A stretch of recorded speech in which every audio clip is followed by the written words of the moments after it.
नमो भगवते वासुदेवाय। ॐ नमो भगवते वासुदेवाय। नमो भगवते वासुदेवाय। ॐ नमो भगवते वासुदेवाय। ज्ञानतिमिरान्धस्य ज्ञानाञ्जनशलाकया चक्षुरुन्मिलितं येन तस्मै श्रीगुरवे नमः। श्रीचैतन्यमनोभीष्टं स्थापितं येन भूतले स्वयं रूपा मह्यं ददाति स्वपदान्तिकं। वन्देऽहं श्रीगुरो श्रीयुतापदं श्रीगुरुन् वैष्णवांश्च श्रीरूपं साग्रजातं सकलनाथं सजीवं साद्वैतं सावधूतं परिजनसहितं कृष्णचैतन्यदेवं श्रीराधाकृष्णपादान् सहगणा ललिता श्रीविशाखान्वितांश्च। हे कृष्ण करुणा सिन्धु दीनबन्धो जगत्पते गोपेश गोपिकान्ता राधाकान्ता नमोऽस्तुते। तप्तकाञ्चन गौराङ्गी राधे वृन्दावनेश्वरी वृषभानुसुते देवी प्रणमामि हरिप्रिये। कल्पतरुभ्यश्च कृपा सिन्धुभ्यैव च पतितानां पावनेभ्यो वैष्णवेभ्यो नमो नमः।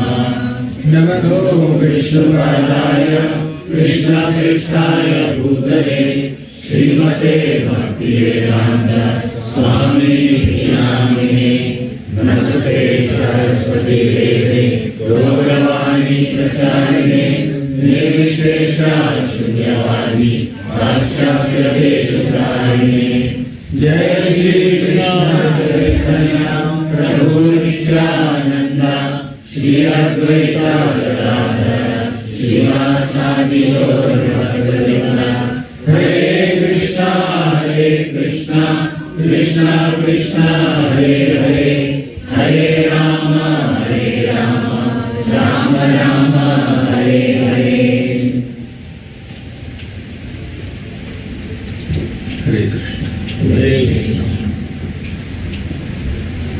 My humble obeisances to all the devotees present here at iskcon Central, New Jersey. I'm very grateful and honored to be amongst all of you this evening. Very happy to see an ocean of devotees here.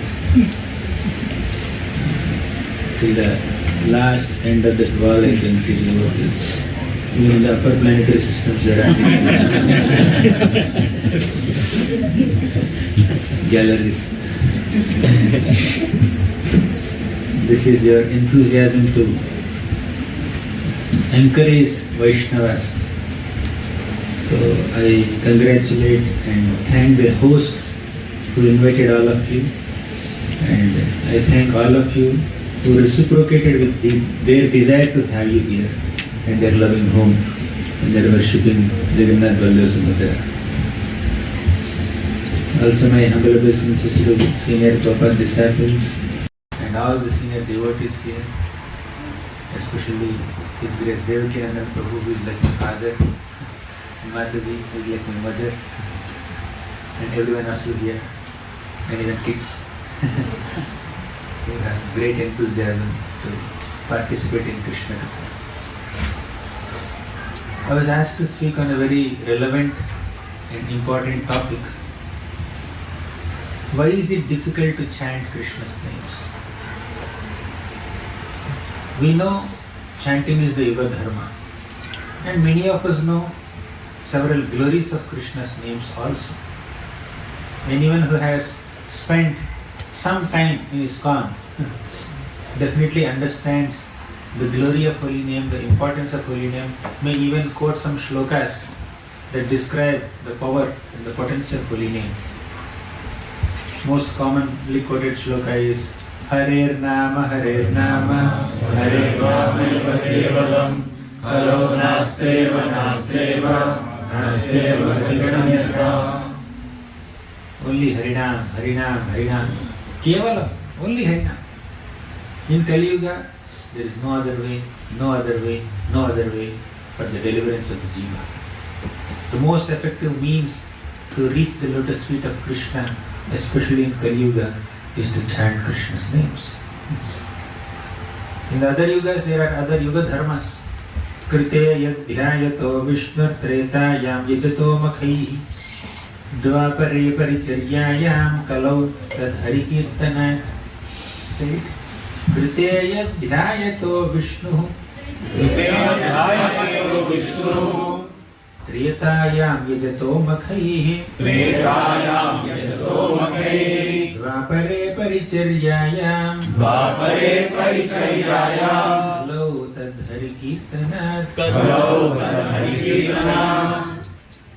So in Krita Yuga, the process of attaining the Lord is meditating for so many years. Few thousands of years, 10,000 years, 50,000 years. Meditation. Dvapare, Tretayam Yajato Makhaihi. In Treta Yuga, the Yuga Dharma, as the process of attaining the Lord, is performing elaborate sacrifices, yajnas. And thirdly, in Dvapar Yuga, the process of attaining the Lord is worshipping the deities elaborately with first-class ingredients. Yes, all this can be done in Kali Yuga also, but the ability and the possibility and practicality of performing these elaborate methods is very difficult. It is not that much. But Kalautan Hari Kirtanat, Hari Kirtana, chanting the names of Lord Hari, is very easy in Kali Yuga, very accessible. Of all the avatars of the Lord, Nama avatar of Krishna, his avatar as name Krishna is most accessible, most relishable. When you are lying on the deathbed or admitted in ICU or lying down with some fever or cold or cough or sickness, you won't be able to worship the deities. You won't be able to go for a dham darshan. Probably you cannot even study the scriptures, study Srimad Bhagavatam. But even while lying in a very helpless physical state on the bed, you can chant Krishna, Krishna, Krishna, Govinda, Govinda, Damodar. You can easily do that. That's how the holy name of Krishna is a very accessible form of Krishna.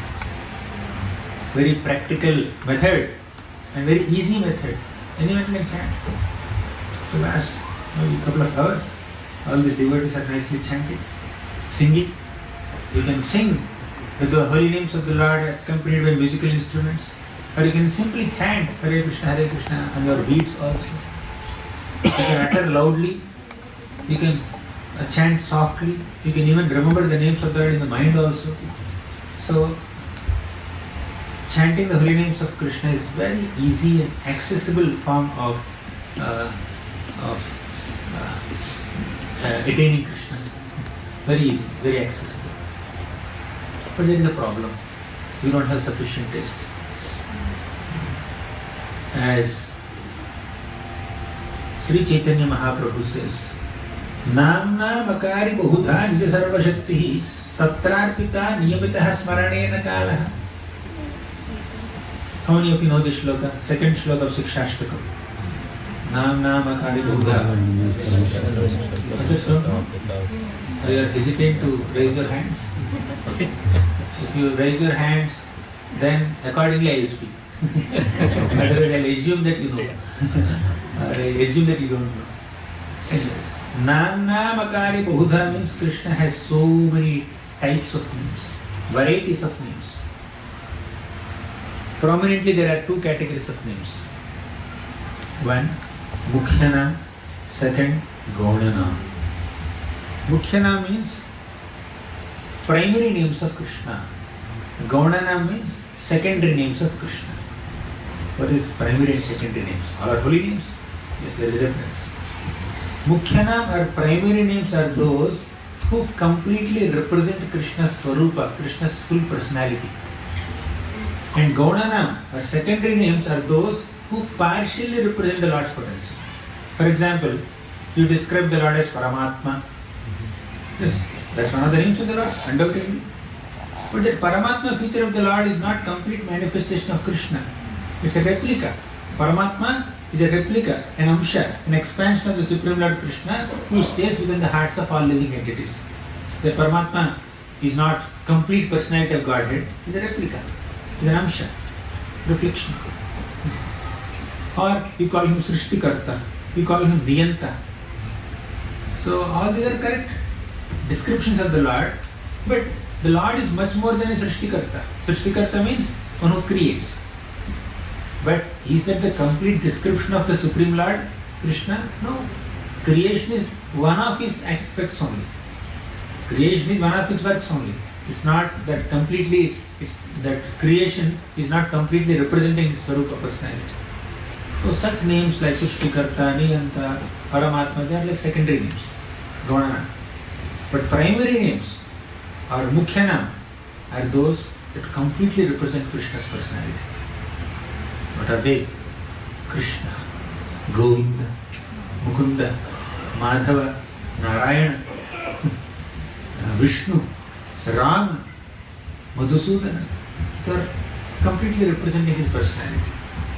They are the primary names, also called Sanskrit name. What is that? Mukhyanam. Very good.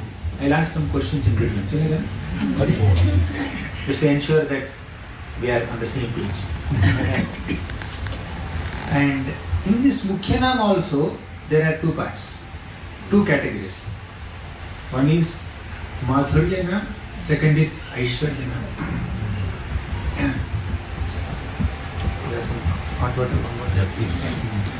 So Aishwaryanam means those names of the Lord that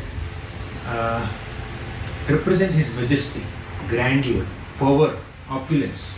They are Aishwaryanam, Narayana, Vishnu. As soon as you say Vishnu, Narayana, you find a lot of power in it. That name, Narasimha. Right? As soon as you see Narasimha, you will not see someone who steals butter. You will only see someone who kills and rips apart Hiranyakashipu. Right? So that Narasimha, such names are called majestic names, Aishwaryana. They represent Krishna's opulence. But there are other names which are called Madhuryana or sweet names. Krishna, Rama, Govinda. They are very sweet names of Krishna. Gopal, Kanaya. Right? When you say Gopal, that represents sweetness of Krishna. Narasimha is like majesty. But Gopal, Krishna, Govinda, Rama, they are very sweet names. They are Madhuryana. Like that the Lord has varieties of names. Namnam akari bahudha.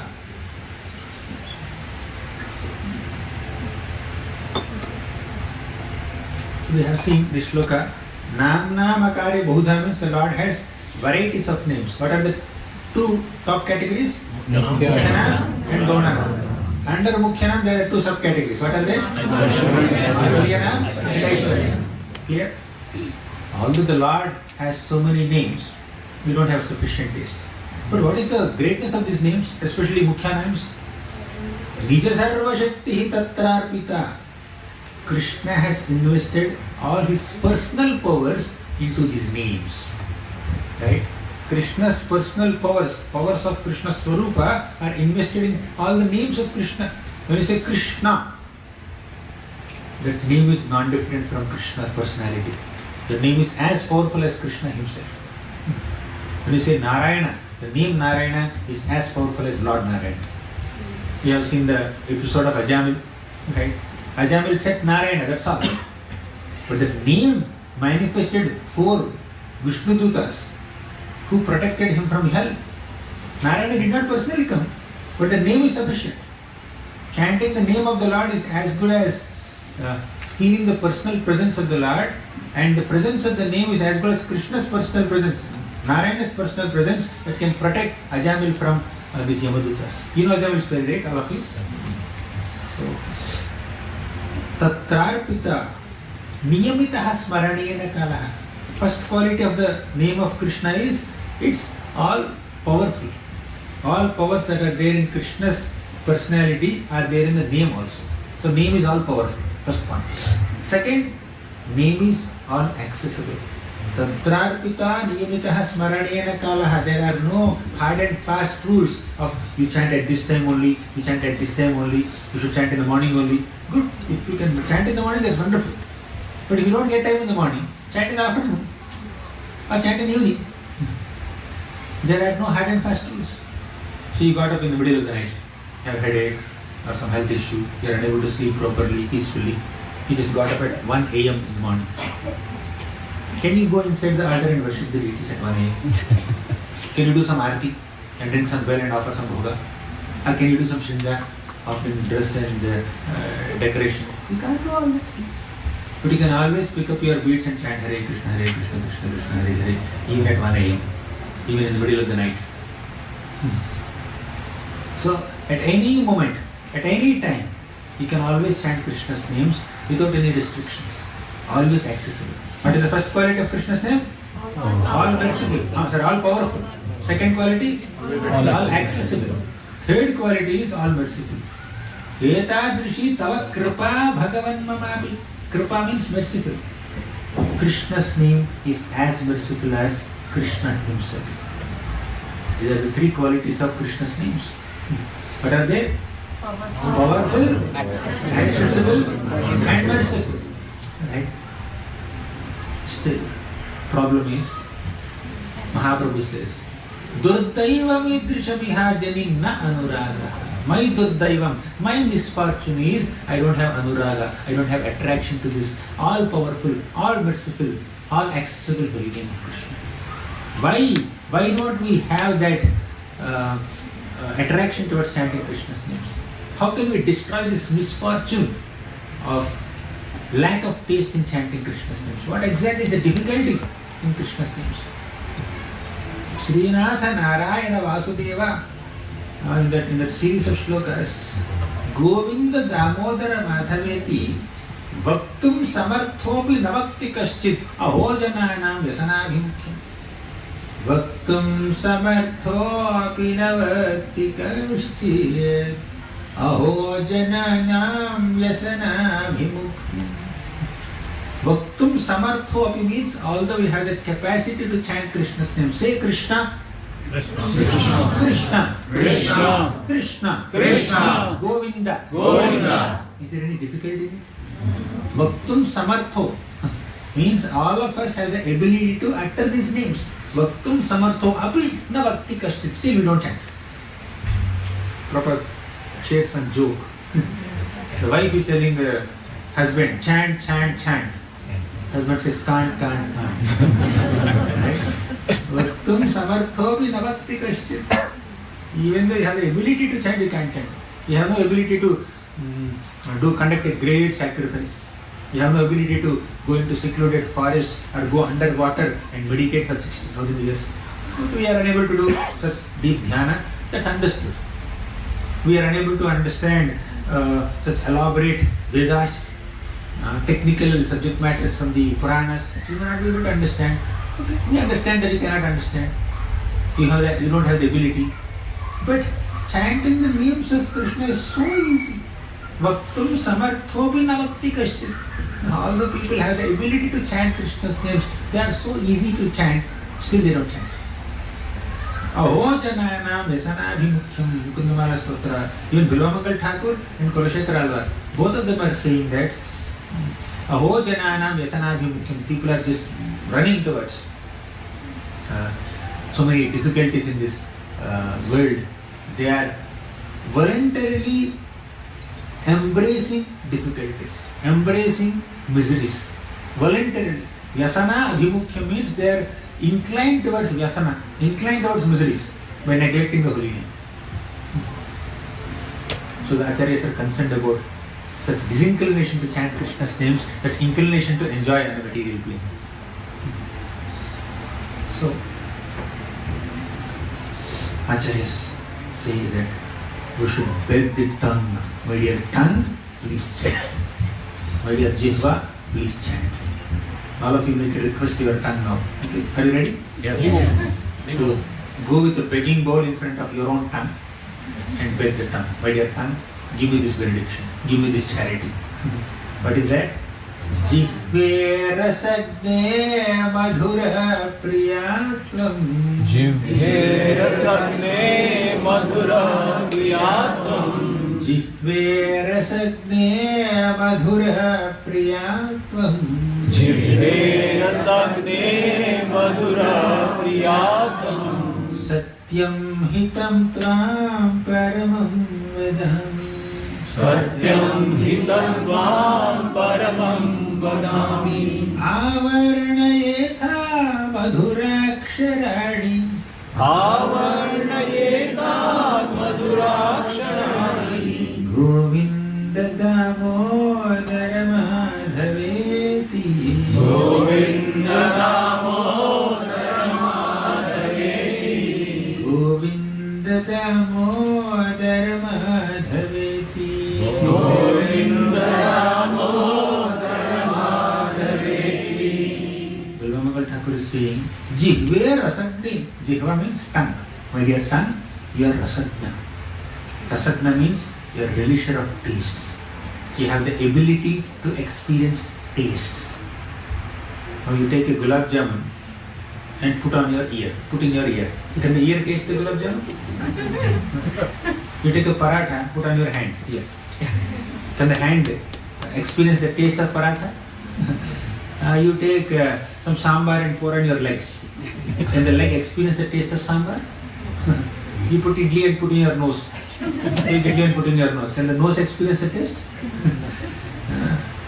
Or you take rabdi and pour in your eyes. Can the eyes experience the taste? None of them, none of the limbs of the body have the ability to experience taste. Although the items are very tasty.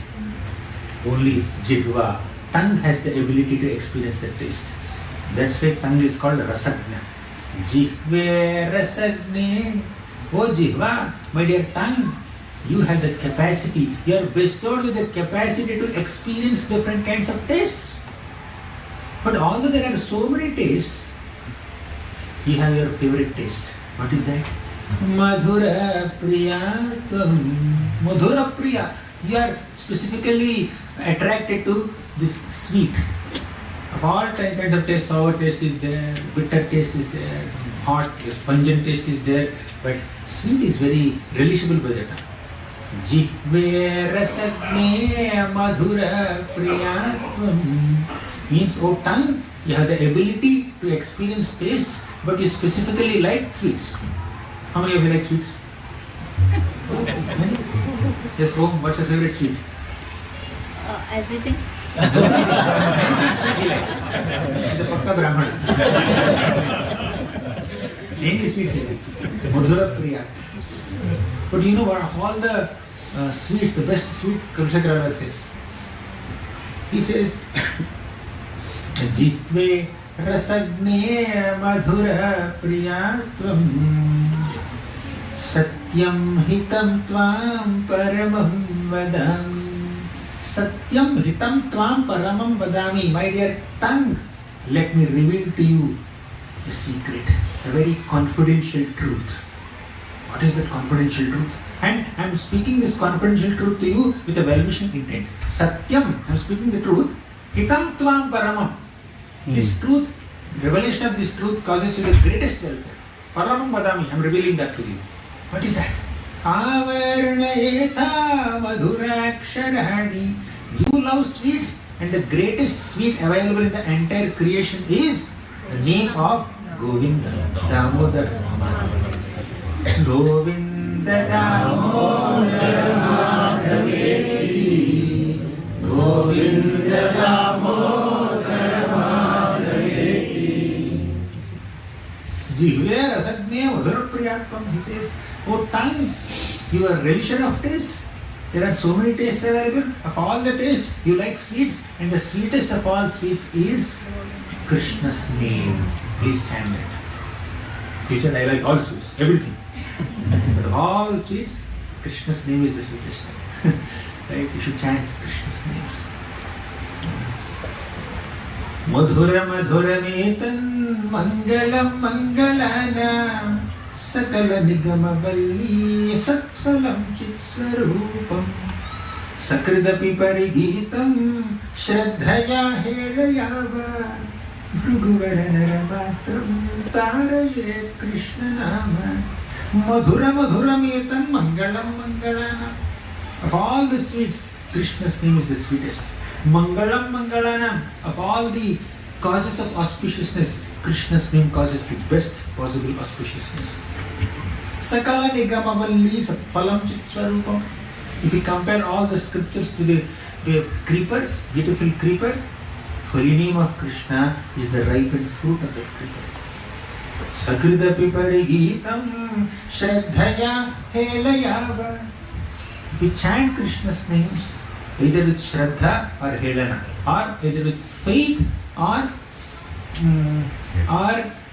neglectfully also, unconsciously also, inattentively also. Still, holy name will only benefit us. Even unconscious chanting of Krishna's names will benefit us. What to speak of conscious and faithful chanting? Just Govinda, we are chanting your name.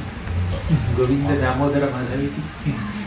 So, if unfaithful, unconscious, inattentive, indirect chanting of Krishna's names can benefit the soul so much, what to speak of conscious, faithful, attentive chanting? That's the emphasis in all the scriptures. So we need to chant with attention as much as humanly possible. If at all we chant with attention, we can really experience the taste of the holy name. Yes, holy name is sweet, but I am unable to experience the sweetness. But there is a way of experiencing that sweetness by approaching the name with humility. Then, like Rupa Goswami, like Srimati Radharani, we desire millions of tongues to chant. We desire millions of ears to hear.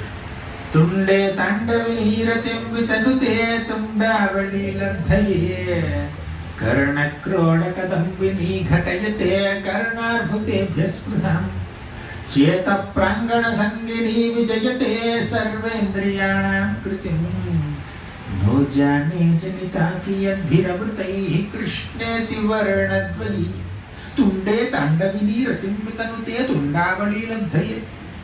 When the holy name of Krishna is dancing on my tongue, I desire millions of tongues. Rupa Goswami says, Radharani says this. And when the holy name of Krishna is entering my ear holes, I desire millions of ears. 2 ears are not sufficient to relish the name of Krishna. One tongue is not sufficient to chant the name of Krishna, to taste the name of Krishna. So I need millions of ears, I need millions of tongues. And when the holy name of Krishna is dancing in the courtyard of my heart, all my senses become inert. I become so absorbed in Krishna's names. This is the experience of great acharyas. And all of us have the potential to relish Krishna's names to this extent. No jane janita ki yadbhiramritaihi krishneti varanadvayi. I don't understand what great nectar is embedded in these two syllables, Krishna. Krishna, Krishna. No jane janita ki yadbhiramritaihi krishneti varanadvayi. These two varnas, varna syllables, these two syllables, Krish and Na, contain so much of nectar. These names are dripping with nectar.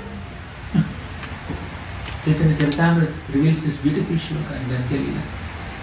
So much nectar is there. How the name is nectarian. How the name can give Ananda. Krishna Naam can give us Ananda. Right? But that Ananda cannot be experienced in Krishna Naam by so many people. Only Krishna Namananda can do that. He can experience the Ananda of chanting Krishna's Naam. But not many can do that. What's the problem? Okay, let's. One problem is insufficient understanding of the potency of holy name. Insufficient or inadequate understanding of the greatness of Krishna's names. Right, that's one problem, definitely. Let me just to solve this problem, Let's try to reflect how the holy name is very glorious and sweet. It's a beautiful shloka. Radheti nama navasundara sidhamudham Krishneti nama madhura bhutagadha dugdham Sarvakshanam surabhiraga himena ramyam Kritva tadaiva pibame rasanekshudartya. You say it. Radheti nama Navasundara Sidhamugdham Krishneti nama Madhuradbhuta Gadha dugdham Sarvakshanam surabhiraga Himena ramyam Tvatadaiva pibame Rasanekshudarte. In the holy name of Krishna, in the Hare Krishna Maha Mantra, what does that Hare represent? Srimati Radha. How many Hares are there? 8 in one mantra. And how many Rams? 4. How many Krishnas? 4. So 8 names of the Lord and 8 names of Srimati Radha. Now let's see. What is the greatness of these names? Radheti nama navasundara sidhamudham. Srimati Radharani's name, or that Hare, is like Navasundara sidhamudham. Siddhi means nectar. Nava means fresh. Sundara means very attractive, very relishable. Srimati Radharani's name is fresh nectar. Very tasty, relishable, fresh nectar is Srimati Radharani's name. And what about Krishna's name? Krishneti nama madhura adbhuta gadha dugdham. Krishna's name is like madhura adbhuta gadha dugdham. Dugdham is milk. Gadha dugdham is condensed milk. Adbhuta gadha dugdham is wonderful condensed milk. Madhura adbhuta gadha dugdham means sweet, wonderful condensed milk. Radharani's name is fresh nectar. Krishna's name is condensed milk. Hare Krishna Maha Mantra is a combination of both. There are 8 Radharani's names, 8 Krishna's names. Right? Combination of this fresh nectar and this condensed milk. Attractive condensed milk is a special kheer called Hare Krishna Maha Mantra. But the problem is, although it is like such nectarian, relishable kheer, payasam, it's very hot. We are unable to take it. Prabhupada says we should cool it down. And what is that ice? Ice that cools it down. Sarvakshanam surabhiraga himena ramyam. Hima means ice. To this combination of Radha's name and Krishna's name, which is like fresh nectar or kheer, you add the enthusiasm of your ice. The ice that you add is like your enthusiasm, your raga, your attachment to chanting the names of Krishna, your eagerness to chant Krishna's names. So, to this beautiful kheer of Hare Krishna Maha Mantra, you add the ice of your enthusiasm, your attachment to chant, your love to chant, your affection to chant, your eagerness to chant, your determination to chant. Then, Kritva tadaiva pibame rasanekshudarte. Then, our thirst, spiritual thirst will be quenched. If you are spiritually thirsty, then drink this nectar drink this kheer of Hare Krishna Maha Mantra with enthusiasm. So many such beautiful shlokas are there, glorifying the greatness of Krishna's name, glorifying the greatness of Hare Krishna Maha Mantra. Iti shodashagam namnam kalikalmashanasam nataha parataropayat sarvavedeshu drishyate. Even if you do some research of all the Vedic scriptures, you cannot find any better means of transcending this material world other than chanting the name of Krishna, chanting this Hare Krishna Maha Mantra. How many more glories we have to enumerate? But the problem is, we are unable to chant. We don't have sufficient taste to chant. So if you are asked to go in there, if you are asked to make garland for 5 hours and you are asked to chant for 5 hours continuously. Which one is easier for you? Chanting. You are in a airplane. Okay, Om. You are asked to read Bhagavad Gita for 8 hours and chant continuously for 8 hours. Which is easier for you? Bhagavad Gita. Which is Bhagavad Gita is easier for you? Okay. Any other kids here? I don't know. Okay, what's your name? Pavitra. So you are asked to chant Pavitra Naam of Krishna for 10 hours. And you are asked to make a decorate this altar for 10 hours. Which is easier for you? Which is more practical for you? Decorating the altar is practical for you. For him, decoration is easier than chanting. For him, Gita study is easier than chanting. For him, chanting is easier. How many rounds are you chanting every day? 8 rounds. You can chant only 8 rounds in 5 hours?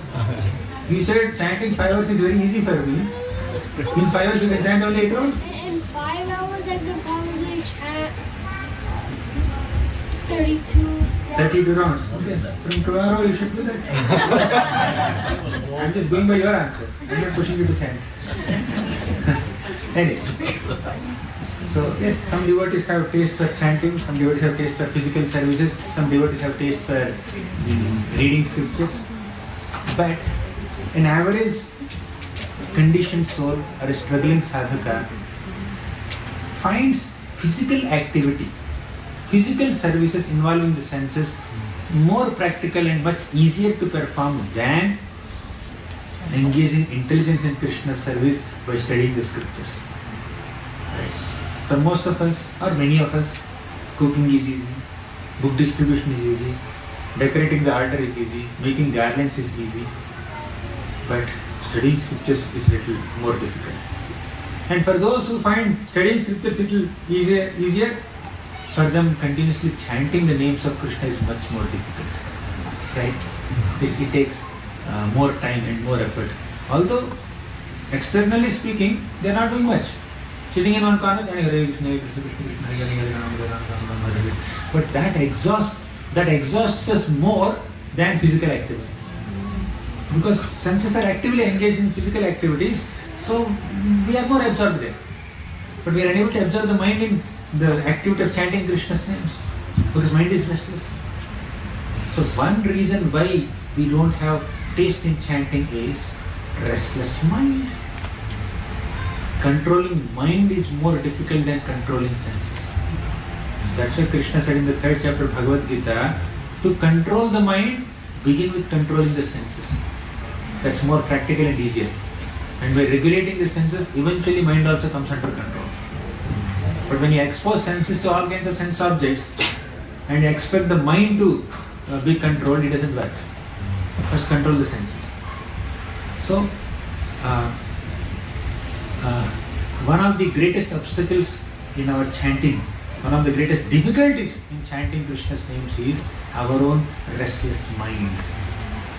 How many of you, while chanting Krishna's names, don't think of Krishna but think of something else? I should raise hand first.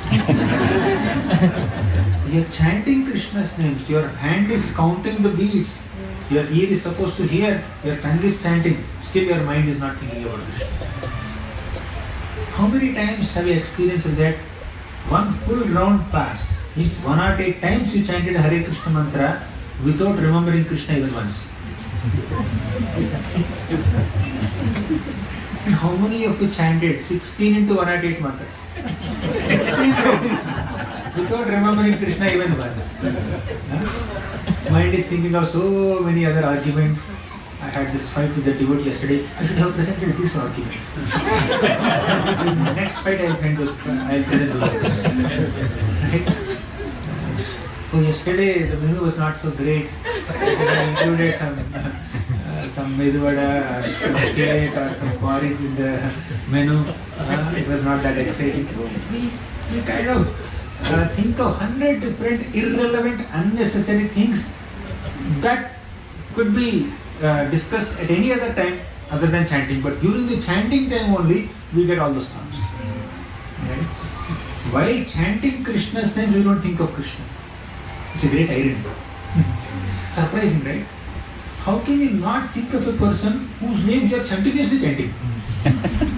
And especially while chanting, we don't remember Krishna. After chanting, before chanting, we remember Krishna. But while chanting, we are thinking of so many other things. Because mind is restless. Mind is extremely restless. Chanchalam hi manah Krishna pramati balavadridham tasyaham vigraham vanye vayoriva sudushkaram. Arjuna said, my dear Krishna, I can control wind, W-I-N-D. But if you flip this W into M, it becomes mind, right? That I cannot control. He says, I can control wind. Can you control wind? Arjuna can control wind. Can you control mind? No. Arjuna cannot control mind. Arjuna is able to control mind, control wind, because he has so many mantras, he has so many weapons. He has Vayuvyastra, Agnayastra, Varunastra, so many astras he has. He has wind weapon, water weapon, and fire weapon. So he picks up some arrow, random arrow, and chants Agni mantra and releases the arrow, and the tip of the arrow will release a lot of fire. You must have seen in old movies. The crackers are coming at the tip of the arrow. Right? So, similarly, Arjuna can control wind also.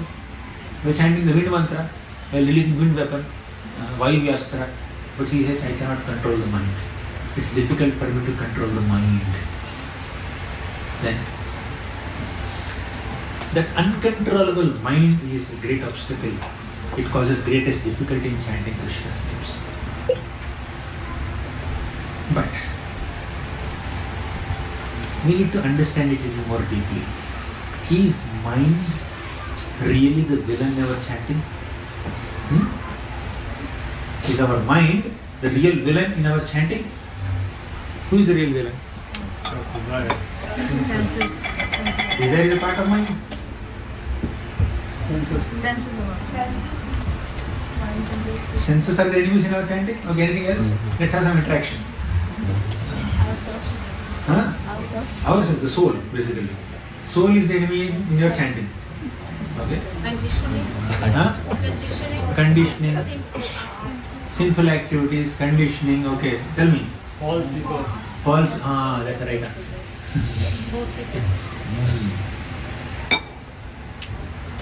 Ego basically means a sense of identity. When we identify ourselves as kings, mind starts thinking, feeling and willing like a king. You know what is mind's role in our subtle body? To serve the false ego, to maintain the false ego. Mind is simply a subordinate of the false ego. Our mind is a subordinate of the false ego. And what is ego? A sense of identity. When you identify yourself as a student, mind starts thinking about assignments, exams, classes, notes, textbooks. That's what mind does. When you think of yourself as a hero, mind starts thinking, feeling, all the emotions and feelings and thoughts and desires of the mind are connected to that identity of being a hero. When you think of yourself as a king, and your ego is, I'm a king, I'm king, that's the identity you have, then the mind's emotions, feelings and thoughts are centered on that identity as a king. So, mind is not the villain, ego is the villain. But when the ego starts identifying oneself as a servant of Krishna, knowing that Jivera Swarupahe Krishnera Nitya Das, Ainanda Tanuja Kinkaram Patitam Mam Vishame Bhavam Buddha Kripaya Tava Pada Pankaja Sthita Dhuli Sadrisham Vichintaya. I am a Kinkara, I am a servant of Nanda Tanuja Krishna. When your identity, when your sense of identity is that you are a servant of Krishna, that is true ego. So when you start identifying yourself as a servant of Krishna, then mind's emotions become spiritual emotions. When you identify yourself as a king, mind's emotions and feelings and thoughts and desires are in connection with that identity as a king, as an enjoyer, as a proprietor, as a master, as a boss, as an Indian, as an American. as a wealthy multi-millionaire or a poor beggar on the street. We start identifying ourselves with some temporary designations and mind starts thinking in those directions. But when we start identifying ourselves as servants of Krishna, which is our true and eternal identity, then mind's emotions and feelings and thoughts and desires and inclinations are in connection with that identity. So the biggest problem with chanting is, when we are sitting for chanting, we don't identify ourselves as servants of Krishna. We identify ourselves as masters of this world or enjoyers. Pujari starts identifying himself as a pujari. I am a pujari. What happens? It's good identity definitely. When you identify yourself as a pujari, while chanting, you think about puja. You think about dressing. You think about bhoga offering. Which is better than sense enjoyment. Or you start identifying yourself as a president. Or some department head. Or you start identifying yourself as a cook, making bhoga for the deities. Or some other designation under the umbrella of Krishna consciousness only, but the identity that we are supposed to have during chanting is not any of these identities. The identities are valid, some are Krishna conscious identities only, but the original identity is servant of Krishna. Krishna, I am a dependent on you. First is, keep aside all your material identities, material positions, material designations and focus on chanting. Focus on your identity as a servant of Krishna. Second is, even if you identify yourself as servant of Krishna, you start thinking about different services to Krishna other than chanting Krishna's names. You know why that happens? That happens because of doership mentality. I am the doer. You are a servant, but the service is not being done by you. You are supposed to do the service, no doubt, but you are not the doer. You are able to do that service only by Krishna's blessings, only by Krishna's empowerment. If Krishna's empowerment is not there, Krishna's blessing is not there, you will not get the opportunity to do the service, you will not get the ability to do the service. So chanting is the time where you pray for that empowerment to do that service. But during the prayer time, where you are supposed to feel the dependence on Krishna, you are thinking about the doership. I am doing this service. I am the karta. Kartahamiti manyati. I am doing this service. I am getting this done. You have to do it, no doubt. But this is not the time to think like that.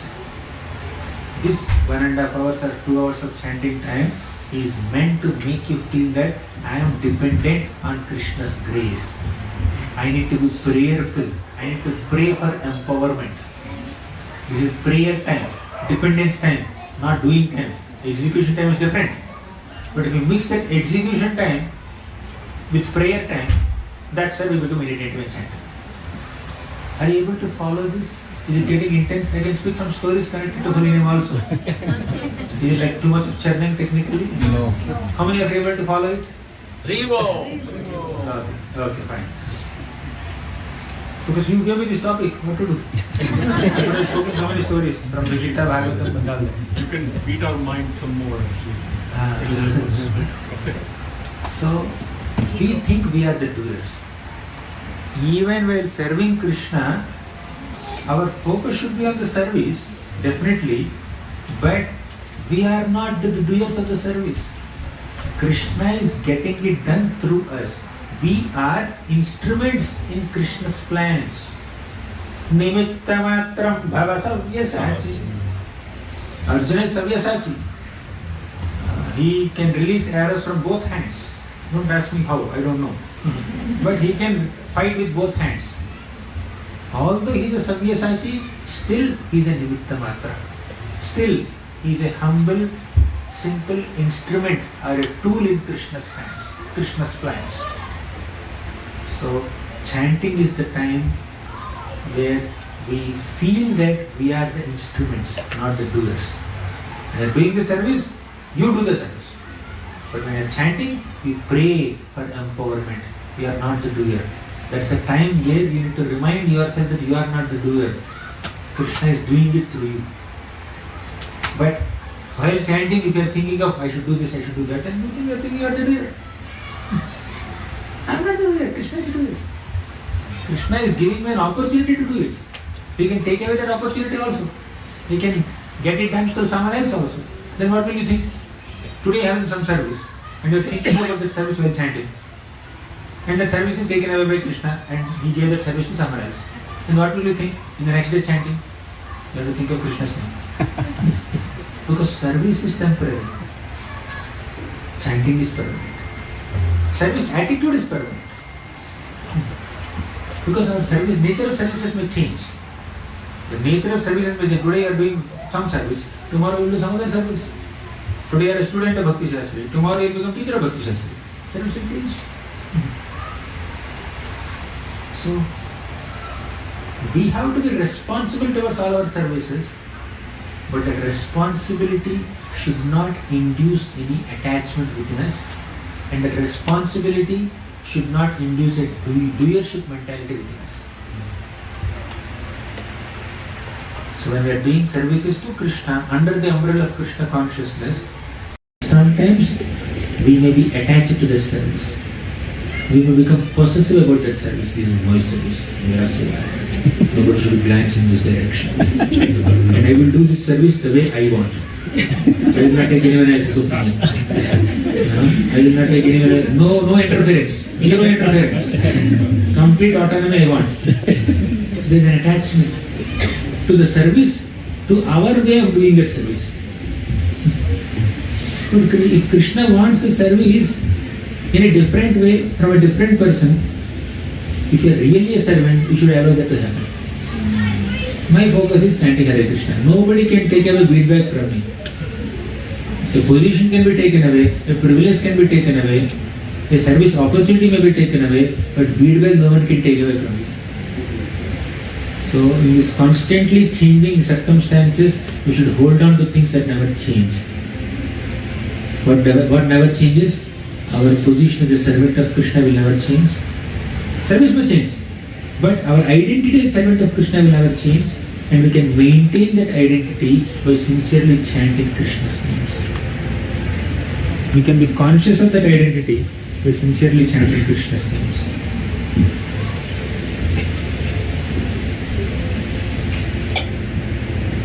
So, one obstacle is restless mind. Second obstacle is doership mentality. Of course, ego is there. Ego induces doership mentality. So there are various obstacles. You want more obstacles? More difficulties? Okay, let me ask you, instead of me enumerating, what is your difficulty in chanting? Why do you find it very difficult to chant? What makes it very difficult for you to focus on chanting Krishna's names while you are able to focus on certain services or something else? But when it comes to chanting, what causes so much difficulty that you are unable to chant? Can anyone share your difficulties? Distraction. So many things on my mind, work, services, everything. So while chanting, it's like half mind is on chanting, half the mind is on all other things. Okay. Distraction. Yes, home. Sometimes my mind thinks that I'm free when I'm chant, so everything else comes in because it thinks that when I'm chanting. Oh, chanting is not a very active activity. It's a very passive activity. While chanting, I can do. My right hand is chanting, left hand can move the mouse. I just do like this. So, right hand movement is this, counting the beats. Left hand movement is swiping the reels. So this upward movement is downward movement. They both can go simultaneously, right? Mind sometimes makes us feel that chanting time is it's free time. As Om said, very wonderful realization. Chanting time is free time. We are free to do other things also, parallel to chanting. Okay, anything else? Probably. Purity. Because Krishna's name is the supreme pure. So purity repels impurity. So because the heart is impure, the chanting of the holy name repels the person. Not sufficient purity of the heart. Impure consciousness. Because we don't have sufficient purity of heart, we are unable to chant. So Prabhu is primarily speaking about the impurities in the heart in the form of anarthas. Right? Just to extend the thought, anarthas like lust, envy, pride, greed, illusion, anger. So these impurities in the heart are not allowing us to take shelter of Krishna's names. Clear? Can someone write all these obstacles? Who is taking notes? Oh, where is your notes? Where is the notes? I didn't put it. Keeping my notes on my mind. Your notes is in mind. I keep I will ask. At the end of the class, you have to give a summary of the class. You're very confident. So first is distraction. Prabhu said distraction. Then who else? Someone else said something else. He said free time. We think that we are free while chanting. Prabhu said anarthas, impurity. Yes, Madhu. Fourth obstacle. Laziness and procrastination, right? Yeah. Okay. Someone is noting down? Yes, Prabhu. Yes. Keshav Prabhu is noting down. Yes, anything else? Lack of discipline and No discipline. persistence. I do it one day, I don't do it. Okay, no consistency, no persistence, no determination, and no discipline. I got so many obstacles. Anything else? You have no obstacle, I know. Anything else? Feeling sleepy. Okay, sleep. Important point. Very practical. This is most common obstacle.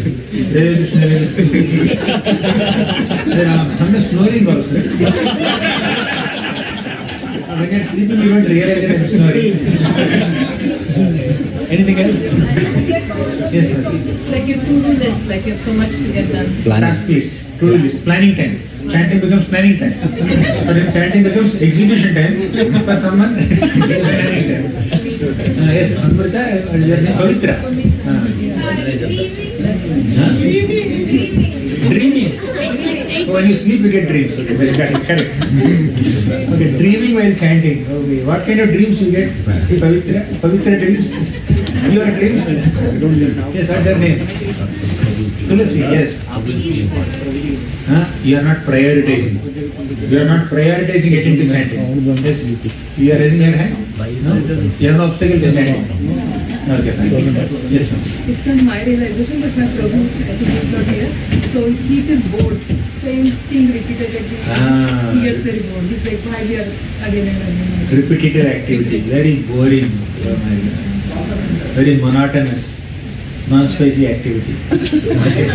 No spice in this activity. Responsibility. In a meeting, there is a managerial meeting, there are 10 big managers sitting for 3 hours. People are like very attentive throughout the meeting, 3 hours. Chanting. Yeah, someone else says something. Responsibilities. Okay, we have a lot of responsibilities. Some are overlapping. But anyone else from the behind room? No obstacles there? Upper planetary systems? He's from Satyaloka.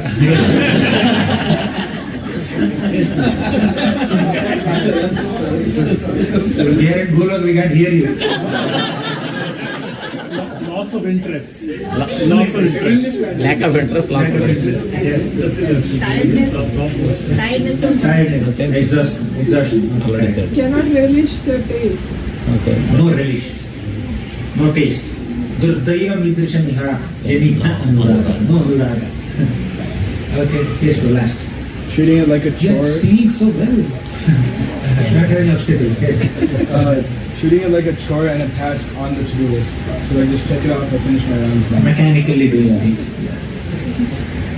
Okay, let's go through one by one. First, what's the first one? Distraction. Distraction. So as far as distraction is concerned, yes, if our mind is not getting distracted at all, we are siddhas, not sadhakas. Because we are sadhakas, we are practitioners, mind gets distracted. That's the nature of practice skills. We are not perfect yet. So whenever mind gets distracted, we should try our best to bring the mind back. We should try our best to bring the mind back. यतो यतो निश्चलति मनश्चञ्चलमस्थिरं ततस्ततो नियम्यैतद् आत्मन्येव वशं नयेत्. Who said this? Krishna. In which chapter of Bhagavad Gita? Sixth chapter. Which sloka? 26th. 6.26. Yato yato nischalati manaschachalam asthiram. Whenever your mind becomes asthiram, unsteady, chanchalam, fickle, distracted, as Prabhu said, distracted, then what am I supposed to do? Tatastato niyam yaitad. Bring it back. Bring it back. Pull it back. Atmanyeva vasham nayet. Bring it under your control. Let me give an example. It becomes easy. How many of you had the habit of flying kites? Have you ever participated in a kite festival? Did you fly kites? Yeah. In childhood. Okay. So when you are flying a kite, the aim is you want to see the kite so high in the sky, right? But you are tying the kite with a string and constantly pulling it. If your goal is to make the kite fly so high in the sky, why are you pulling it? Why are you tying it? Leave it now. It should go high. What's the logic behind tying the kite with a rope or a string and pulling it back? Anyone? You want to control the kite? Yes. Or you want to see the kite fly high? You don't want it to fly away. What happens if you don't control the kite with that rope, with that string? Chaos. Huh? It It will fly away. Okay, anything else? Any direction. It can go in any direction. Okay, you decide the direction. And It can get stuck. it can get stuck somewhere. Okay. So when a kite is flying in the sky, there are three possible obstacles to the kite. Number one, it may bump into some other kite and destroy the other kite or get destroyed by the other kite, isn't it? Second, it may get stuck in some tall trees or tall trees and you may lose it. Third, the wind, the movements of the wind may destroy the kite. To make the kite fly in any direction or just land on the land by getting damaged. So wind may create a problem, other kites may create a problem, trees may create a problem. Therefore, you need to tie your kite with a string and constantly maneuver its movements, control its movements. When the wind is in a different direction, you just immediately gently bring the kite towards this direction. When the kite is flying like this, and you see a big tree there, tall tree there, immediately just take it in a different direction. And you are flying the kite like this, someone else flying the kite like this. If you see that they are coming closer, you try to pull it in a different direction. Right? So there are so many obstacles for a flying kite in the mind, in the sky. So you need to control it. Now compare that kite with your mind. Your mind is like a flying kite. Yes, ultimately the mind should rise high in our emotions towards Krishna. But somehow there are distractions. Our mind should cultivate emotions, feelings for Krishna. But what to do? The kite is getting distracted by the wind, by other trees, by other kites. Lot of distraction, lot of obstacles for the mind.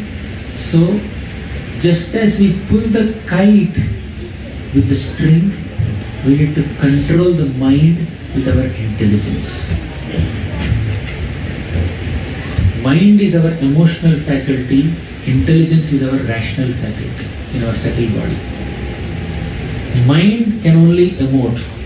Mind has emotions, feelings, thoughts, desires, attachments and aversions. But whether the feelings are right or wrong, whether the emotions are positive or negative, whether the thoughts are useful or useless, whether the desires are worthy or unworthy, mind cannot discriminate. Intelligence has to discriminate. Intelligence has to do that analysis. So when you are chanting Hare Krishna Maha Mantra, whenever the mind is getting into some emotions and thoughts and feelings and desires, immediately activate your spiritual intelligence. Is this thought necessary to dwell on during chanting? Is this emotion valid during chanting? Is this feeling favorable for my chanting? Let the intelligence evaluate it. Whenever the mind goes away here and there, because of distraction, let the intelligence become active and bring the mind back. Intelligence should control the mind. Isn't it? Does it make sense? So whenever the mind is distracted, bring the mind back. Just like whenever the kite is flying in a wrong direction, use the string to pull the mind back. This is called manaha sambharanam, means withdrawing the mind wherever it wanders. In the case of a sadhaka, attentiveness is not complete absorption in Krishna's values. The complete absorption with deep emotions while chanting Krishna's names is possible for a siddha, possible for a very perfected and very exalted devotee like Haridas Thakur. But in the case of a struggling sadhaka who still has an impure heart, attentiveness means attempt to bring the mind back whenever it wanders. Whenever the mind is wandering here and there, immediately pull the mind back. Pull the mind back. That is our attentiveness. If the mind is not going anywhere, then we are siddhas, we are perfected in our chanting. Because we are sadhakas, we are practitioners, mind keeps going here and there. But whenever the mind goes here and there, you should bring the mind back. Whenever the mind is distracted, pull the mind back, withdraw the mind. Tatastato niyam yetat, do some manaha samharanam, pull the mind back. So the constant and consistent attempt to bring the mind back and focus on the holy name is the definition of our attentiveness. That's how we declare our sincerity. Sincerity in chanting is not having tears in your eyes when you're chanting Hare Krishna Mahamantra. That may not be possible. It's not that you have Sveda Ashrupalaka Kampa, you have perspiration, you are manifesting such ecstatic symptoms. All that may not happen when we are chanting. Maybe some of you may manifest, but I have a long way to go to manifest all those ecstatic symptoms. But in our case, we should make an attempt, sincere and honest attempt to bring the mind back whenever it's distracted. That is a definition of our attentiveness. What is attentive japa? Bring the mind back. Attentiveness is the attempt to bring the mind back whenever it is distracted. Try to do that. Keep trying. Manaha sambharanam. Okay, what's the second obstacle? Anarthas. Anarthas, my God, it's a very elaborate topic. This itself will take a lot of time. But to keep it short, the anarthas are the unnecessary qualities like anger, pride, greed. All these anarthas are purified by chanting Krishna's names.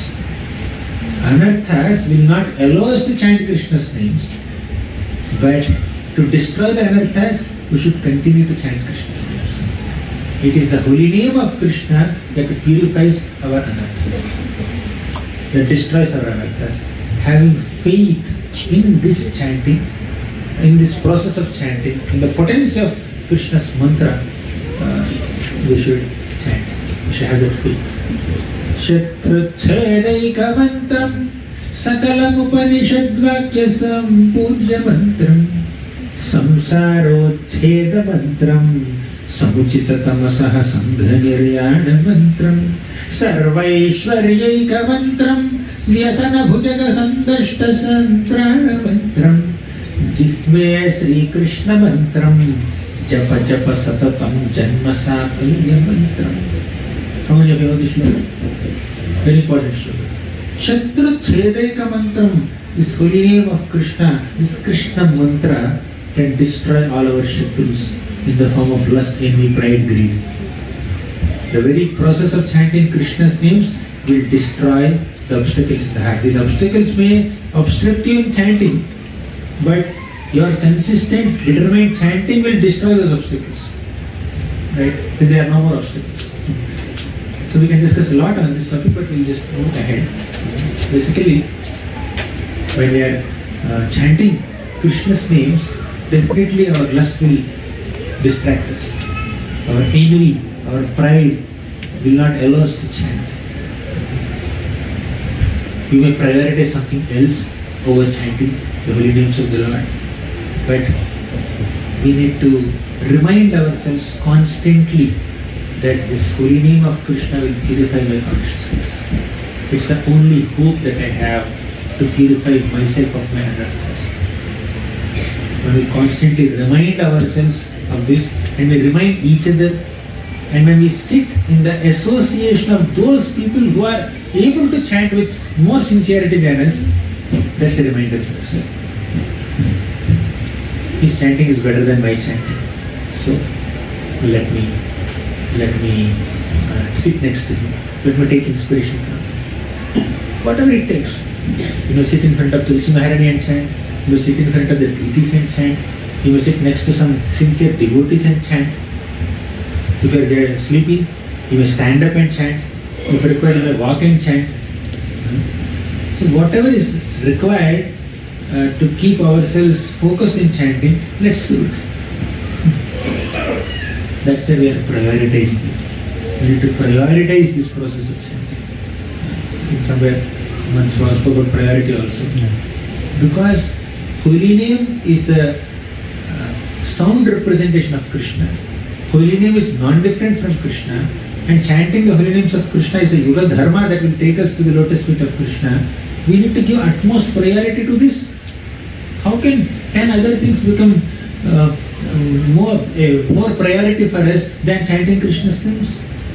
If Krishna's name can give us Krishna prema, Krishna name will give us Krishna prema. That's what all the scriptures are saying repeatedly. And Lord Chaitanya Mahaprabhu descended on this planet to give us the gift of Krishna prema through Krishna nama. Krishna prema is the goal, Krishna nama is the means. If you have an understanding of this, how can you prioritize something else over chanting? That means I am prioritizing other goals, not Krishna prema. My goal is to attain name, fame, prestige. My goal is to attain knowledge and wisdom and technical scholarship. Or my goal is to accomplish this task or that task. So when all the other things become our goals and not Krishna prema, then naturally you don't prioritize chanting. Because Krishna nama is the prime way to attain Krishna prema. You want proof? Prema nama bhutartha shravana pathagatah kasya namna mahimna koveta kasya vrindavana vipinamaha madhureshu pravesha kova janati radham paramarasa chamatkara madhurya sima ekaschaitanya chandraha paramakarunaya sarvamavischakara prema nama adbhuta artha. The supreme goal of human life is to attain Krishna prema, and we can attain Krishna prema by chanting Krishna Nam. Krishna Nam will give us entrance into the realm of Krishna prema. When we understand this, we prioritize Krishna Nam because our goal is Krishna prema. But somehow Maya induces us to think that Krishna prema is not the goal, something else is the goal. Getting 10 million followers on Instagram is the goal. Or many other goals are there. They appear like devotional goals. Definitely, we have to set some goals and targets in our services. We have to complete that service. That's amazing, wonderful, no doubt about it. But why are we doing all these services? To attain Krishna prema, to please Krishna, samsiddhir haritosha. If the aim is, if we are not targeting this ultimate goal of human life, which is Krishna prema, we will definitely not prioritize this supreme means of Krishna nama to attain that supreme goal. Other secondary or some temporary or intermediate goals will become high priority, ultimate goal will become low priority, and ultimate means also will become low priority. Because when you are too much inclined towards accomplishing things, of course under the umbrella of Krishna consciousness, we are too much inclined to accomplishing this project and that project, this goal and that goal. We keep aside Krishna prema as the goal, primary goal. We naturally keep aside Krishna Nam also as the primary means. Other things are taking over. Actually, we will be able to accomplish all these things to the degree we chant Krishna's names. Because Krishna Nam will give us that empowerment. like in our Vidyapit, we used to conduct daily exams in those days, 2012, 13, etc. Then morning around 9 o'clock is the exam. 9 o'clock, 8:30 is the exam. I see some of the students while chanting, with the right hand they chant, with the left hand they hold Bhagavatam. They memorize the shlokas. Because exam is there at 9 o'clock. Even while chanting, they are focusing on their Bhakti Shastri studies, Bhakti Vaibhav studies. Good. Feedback and Bhagavatam, wonderful, that's amazing. But from another perspective, scoring well in the exam becomes their priority, not chanting attentively. At Shastra, they prioritize Shastra more than Krishna Nam because there is exam. The exam is not there, of course, they don't prioritize both. but somehow even while chanting also they are memorizing the shlokas, they are preparing for the exam, they are remembering, they are revising whatever they have studied. It's good, it's very good, wonderful distraction more than watching Instagram reels. But point is, when we chant Krishna's name sincerely, we will understand Shastra also. Our understanding of scripture is not just a product of our systematic study of the scripture only. Our understanding of scripture is also a product of sincerely chanting Krishna's names. By chanting Krishna's names, we will understand Krishna's Rupa Guna Leela. By chanting Krishna's name, we will understand Krishna's Rupa Guna Leela also as described in the scriptures. Do you want a proof? Go to Hari Bhakti Vilas. Sanatana Goswami says, Atayeva nama matra vaishnavera dharma name prasputita haya rupa guna karma.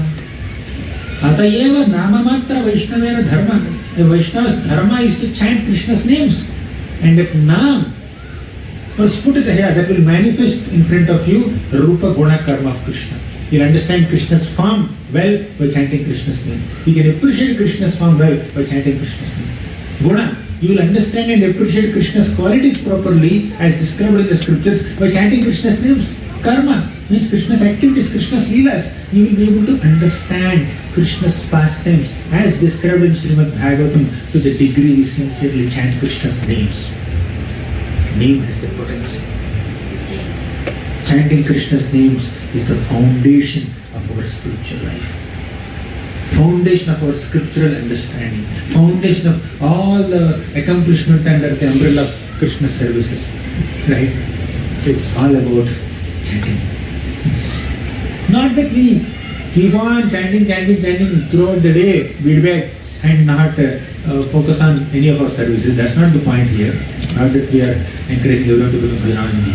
Only bhajan, no seva.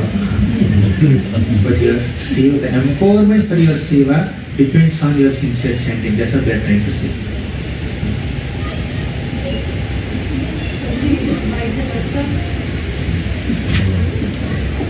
It is possible.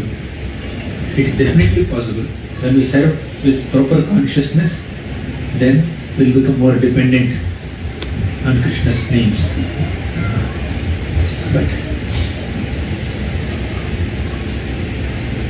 But Acharyas recommend this also. Chant sincerely so that we execute your services in proper consciousness. They support each other. They complement each other. So, there are 6 keys that improve our japa. How many of you want to improve your japa?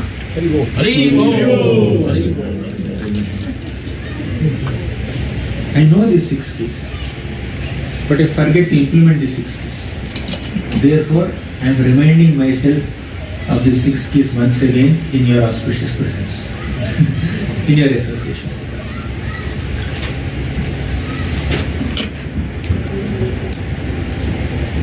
How many of you know these 6 keys? Nobody. Very popular. Say it. Manah samharanam shaucham. Manah samharanam shaucham. Maunam mantrartha chintanam. Maunam mantrartha chintanam. Avyakritvam anirvedo. Avyakritvam anirvedo. Japa hetavah. Japa sampatti hetavah. Manaha samharanam. First key is manaha samharanam. Whenever your mind wanders here and there, bring the mind back. Pull the mind back. Focus on the holy name. That's the first thing. Manaha samharanam. To effectively chant Krishna's names, control your mind.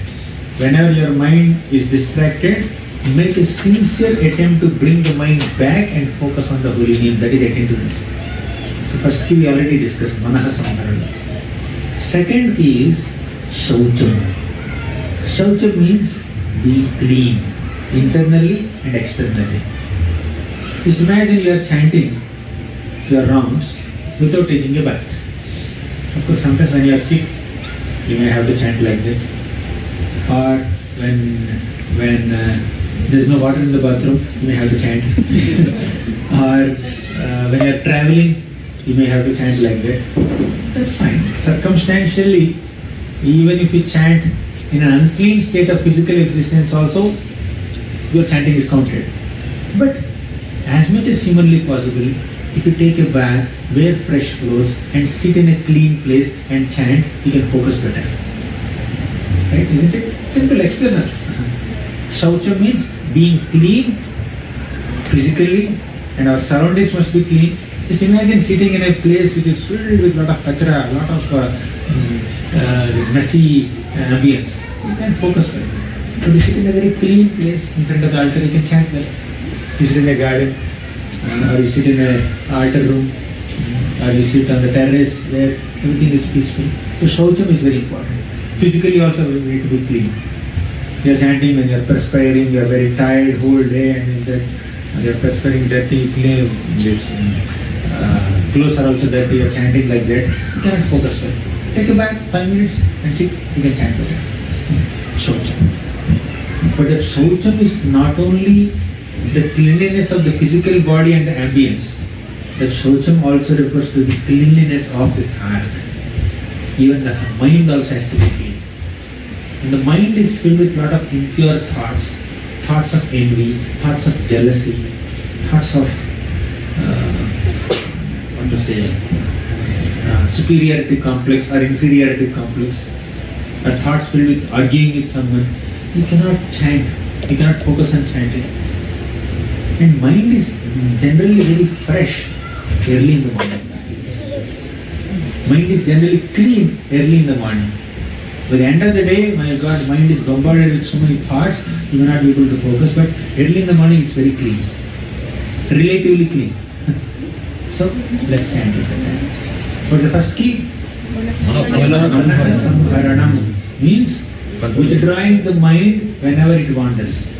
Second, shaucham, cleanliness. Physical cleanliness, cleanliness of ambience, but cleanliness of the heart also, of the mind also. You know, Kaliya's heart is filled with poison. Kaliya's body is filled with poison. Kaliya's heart is filled with envy. But this Kaliya has so many hoods.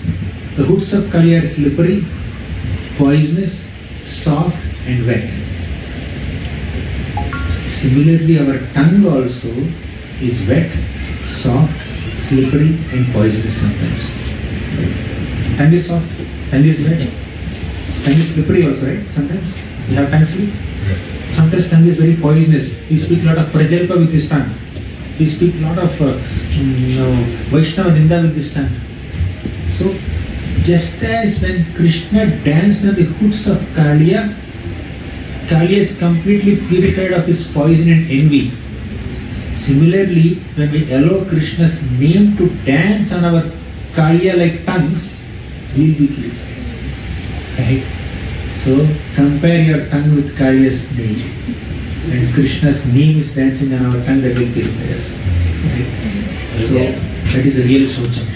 Let Krishna clean our hearts. So, manaha samharanam shaucham.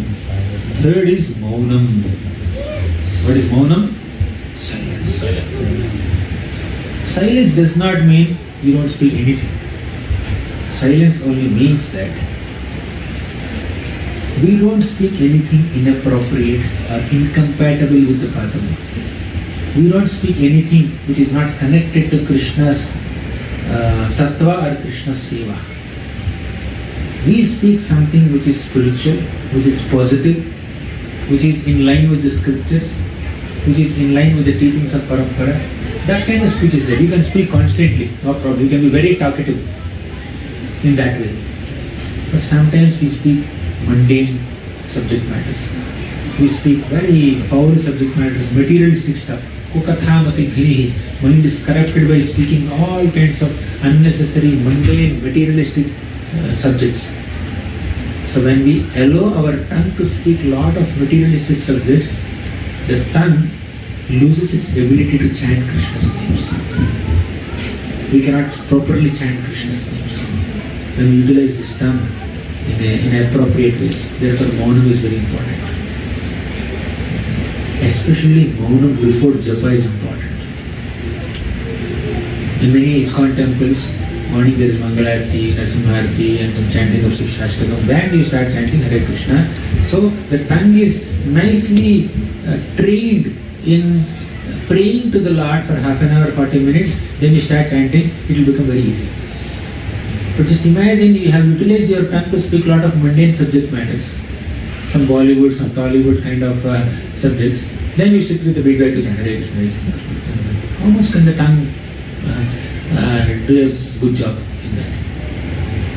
So, maunam is very important. The previous night, if you speak something materialistic, next day morning you cannot chant. Throughout the day, if you speak something materialistic, then in the evening you cannot chant properly.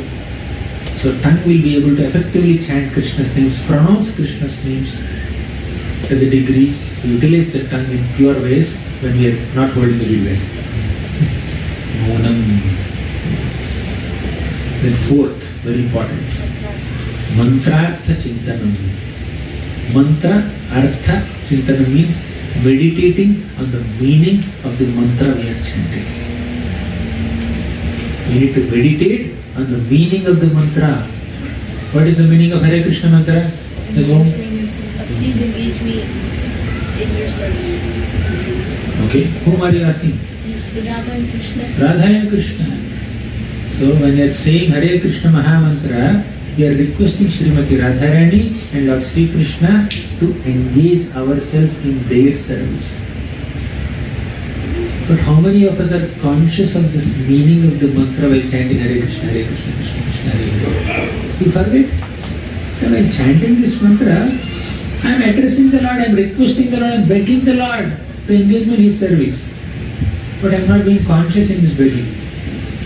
How can you inattentively participate in a conversation with someone? You are talking to someone, you are thinking of something else. And what will the other person feel? So Krishna is tolerating us. We are calling Him for a conversation, we are calling Him for a meeting every day, but we are thinking of something else. We are not talking to Him. And we are requesting Him unconsciously. Then Krishna is confused, should I give Him service or not? He is saying Hare Krishna, but it doesn't mean. Like when we are chanting Hare Krishna Maha Mantra, we should do some mantrartha chintanam. We should be conscious of the meaning of the mantra that we are begging Krishna and Radharani for service. But we are not conscious of the meaning, then how should Krishna interpret it? What should Krishna understand about our chanting? Does he want service or not? Is he conscious about it or not? Right? So, time to time we need to meditate on the meaning. You may not do it for every mantra, but time to time you meditate on the meaning. Remember that this is the meaning. This is what I mean when I say this. First is Manaha Samsara.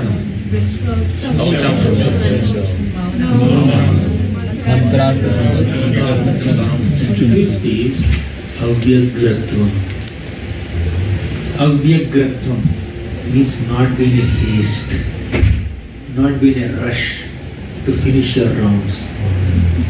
So you are chanting and 7 o'clock is your breakfast. At 6:15 you finish only 13 rounds. You have 10 minutes for breakfast and you have 3 rounds left. There are some stalwarts who can finish 3 rounds in 10 minutes.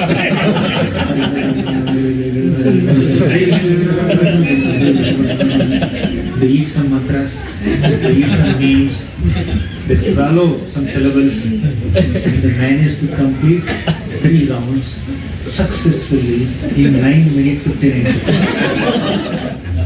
Ready for breakfast. Mahaprasade Govinde. Ready for Some devotees naturally chant faster. Some devotees naturally chant slow. Whatever may be your natural pace of uttering a mantra. It could take 5 minutes to complete a round, it could take 10 minutes to complete a round, it could take 7 minutes to complete a round. Whatever may be your natural pace, 6.5 minutes or whatever it is. You stick to that pace. Don't try to increase the pace. Don't try to chant in 2x speed. Nowadays we hear Harikatha also in 2x speed. YouTube video at 1.5x, 2x, YouTube Premium 3x speed. Right. So just as we have made our Sravanam in 2x speed, don't make your Kirtanam also 2x speed. See, when you are like increasing the speed of say your hearing, then we are more focused on finishing the task. Okay, let me put a tick mark, or accumulating that knowledge. Instead of going with the flow of the thought of the speaker of Krishna Katha, we are trying to increase their pace. Sometimes it may be required for whatever circumstantially. We don't judge the devotees when they are being in hearing in 1.5x speed or whatever. No criticism of anyone. But sometimes the increasing of the pace of hearing could also be because we are more focused on accumulating knowledge than appreciating the emotion of the speaker. When the speaker is speaking, sometimes he may speak fast, sometimes he may speak slow, and while doing so, in that voice modulation there is an emotion being conveyed, there is a sense of emergency being conveyed. But instead of focusing on all the emphasis that the speaker is giving, emotions that the speaker is putting into the Krishna Katha, if you just try to hear it at a faster pace, just to finish off the thing, okay, let me accumulate this, I will get these points, or people don't even hear also now. AI will give a summary of the class. So these are the 10 points. Best I can repeat in my class. When you are not acknowledging the emotion of the speaker, effort of the speaker, or not taking inspiration from the devotion of the speaker. We are focusing on the points, bullet points, key takeaways, so that we repeat them in our class. That kind of Sravanam, still it will benefit us, but that's not the best, right? Similarly, chanting also. Sometimes there is haste. Let me finish this round. Let me finish 16 counts. But the chanting is meant to be like a prayer, a meditation on Krishna, a request to Krishna, a meeting with Krishna. When you go for a meeting with a very high personality, you can't say, oh, I have only 5 minutes with you for this meeting. He gave you appointment. You are taking his appointment. So you go to a very exalted personality, some sannyasi, and say, Maharaj, I only have 5 minutes. I'll finish whatever you want in 5 minutes. Fast, no? Don't take gaps. Will you say like that? Even the meeting extends for 5 minutes, 10 minutes, half an hour, you feel grateful for that extended association, isn't it? Yeah. But every day we are having a meeting with Krishna, 16 rounds. If the round gets delayed by 1 minute, if your natural pace is 6 minutes and if you happen to chant for 7 minutes, be happy with that extended meeting. 7 minutes ho gaya. I should finish the next round in 5 minutes only. Next round, 4.5 minutes, so that I compensate. Fast, Hare Krishna, Krishna Krishna, Hare Krishna, Krishna Krishna, Hare Krishna, Krishna. Then you can scroll your phone. So, Avyagrata means don't be in a haste. Don't be in a rush to finish your rounds. Go at a natural pace. Whatever is your natural speed, chant in that natural speed, and be meditative, be prayerful as much as humanly possible. By saying all this, I am reminding myself. If you think I am on that level of pure chanting, that's your problem, not my problem. I have a long way to go, but I am just reminding myself in your association. I need your prayers, I need your blessings, honestly, to be able to chant well. Last point. Sixth point. What's the first one? Second? Third? Fourth? Fifth? Sixth? Anirveda. Nirveda means disappointment. You feel disappointed sometimes. Oh, I'm not able to chant properly, or I'm not getting the result of chanting. I heard that by chanting Krishna Nama, you get Krishna Prema. I have been chanting since 10 years. No Krishna Prema till now. Not even 0.1% of Krishna Prema I got. No. When will I get Krishna Prema? When will I be purified of this unearthness? When will I get Sakshakar of Krishna? Dhruva Maharaj chanted only 6 months of Om Namo Bhagavate Vasudevaya. He got darshan of Krishna. I am chanting since 6 years. No darshan till now. Right? Sometimes there is a disappointment. You feel discouraged or disappointed that you are unable to chant properly, or you are not getting the result of chanting, you are not sufficiently getting purified. Don't worry. You do your part sincerely, and Krishna will reciprocate with us whenever he wants. So, Anirveda means don't feel discouraged or disappointed when you are not getting the results as per your expectation. That's in Krishna's hands. Japa Sampatti Hetava. These are the 6 ways in which we can improve our japa. So, it's our great fortune that we got access to this process of chanting Krishna's names. We need to utilize this fortune nicely. We should not waste this opportunity to chant. There are millions and trillions of living entities on this planet. Amongst them, human beings are very less. And amongst millions and millions of human beings, how many are following some spiritual path? And amongst those followers of some spiritual path, how many are prioritizing taking shelter of Krishna's names? Very few. We are minority amongst the minority amongst the minority people. And if we don't prioritize, if we don't give sufficient importance to this process of chanting, who else will give? So we should prioritize, we should induce everyone else also to prioritize. So that when the prioritization is not there, that's the greatest difficulty in chanting. Another difficulty is Vaishnava Aparad. In fact, this is the foremost of all obstacles in our chanting. When we criticize other Vaishnavas, when we ridicule them, when we disrespect them, when we don't value them, when we don't make them feel valued, when we look down upon them, naturally the disrespectful attitude towards other Vaishnavas will diminish our taste in chanting Krishna's names, will not allow us to sincerely chant Krishna's names. Greatest obstacle. Having a sense of superiority complex and looking down upon other Vaishnavas, or having a sense of inferiority complex and envying other Vaishnavas, taking so much pride in our own accomplishments and looking at others and hey, it's not tiny, he's a Vaishnava, he doesn't do much, he's lazy. So this kind of envy, pride, superiority complex, inferiority complex, insecurity, criticism in our dealings with other Vaishnavas will diminish our taste of chanting. Will definitely hamper our eagerness to chant Krishna's names. When we offend some Vaishnavas, you can understand immediately. Next day we won't be able to take shelter of Krishna's names properly. So, Vaishnava Aparad is a great obstacle. So we need to be mindful of that. What's the time now? 8:30. Oh, sorry. I went way beyond time. So these are some difficulties in chanting Krishna's names.